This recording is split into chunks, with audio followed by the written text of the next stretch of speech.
la saveur divine. Cette bonne nouvelle du royaume sera prêchée dans le monde entier pour servir de témoignage à toutes les nations.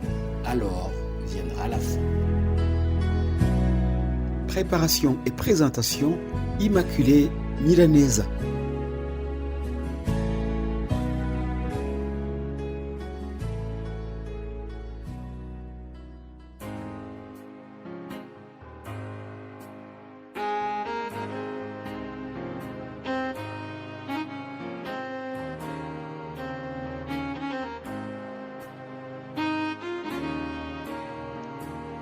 Shalom, shalom, bien-aimés de Dieu.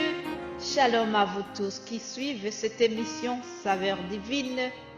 Et bienvenue à vous qui peut-être écoutez cette émission pour la première fois. Ici en Belgique, nous avons eu la chance, c'est le retour du soleil. Et les mesures du confinement ont été allégées. Et du coup, les restaurants sont ouverts. Alors, en cherchant un bon restaurant dans le moteur de recherche, vous venez de tomber par hasard sur Saveur divine. Cliquez dessus.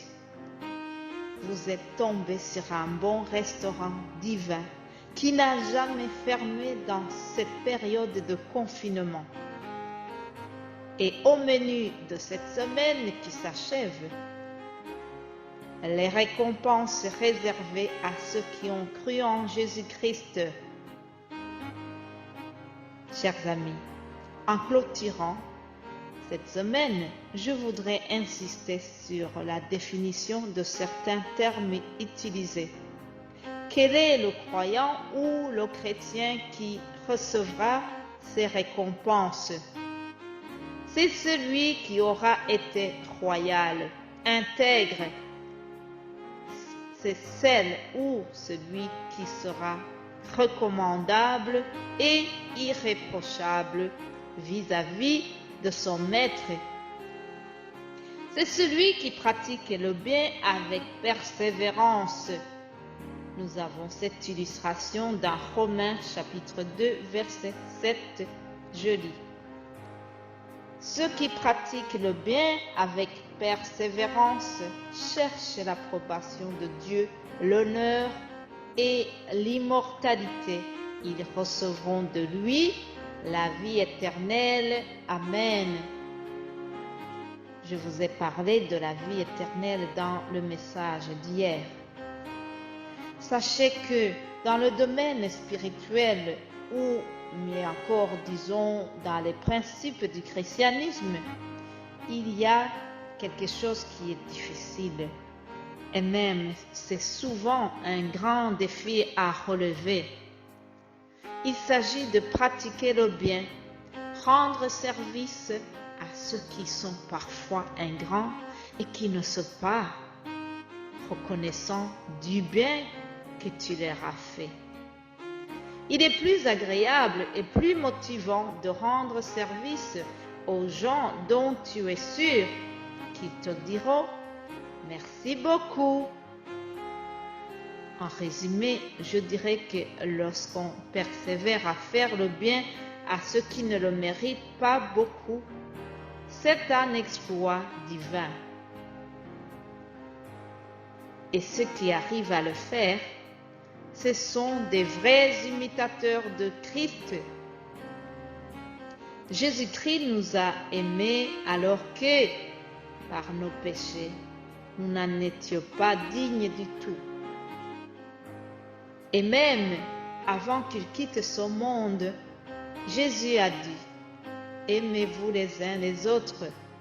Il s'adressait à ses disciples. Il a dit « Aimez-vous les uns les autres » et c'est à cela qu'on reconnaîtra que vous êtes mes disciples. Chers amis, le signe distinctif du chrétien, c'est l'amour du prochain. Alléluia.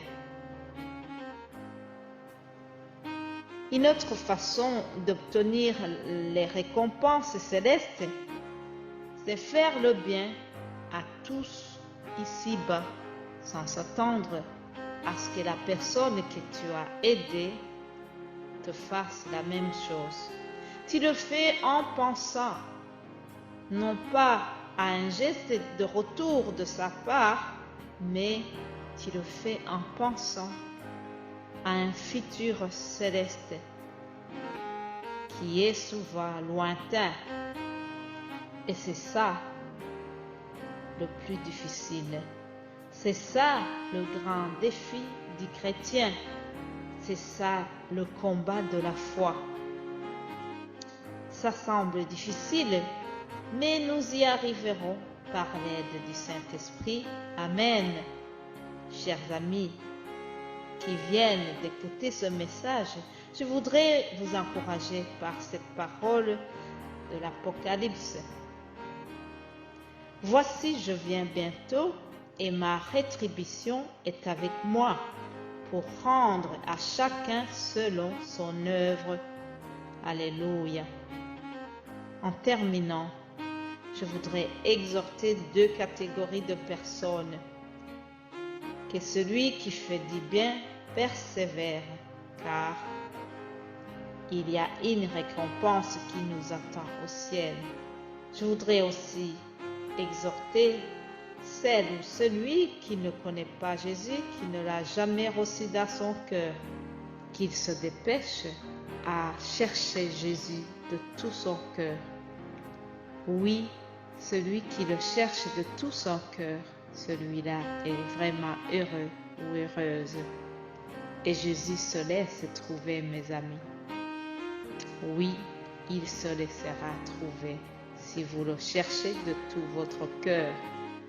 Je vous souhaite de passer un excellent week-end et j'aurai la joie de vous retrouver lundi par la grâce divine. Alléluia. Amen.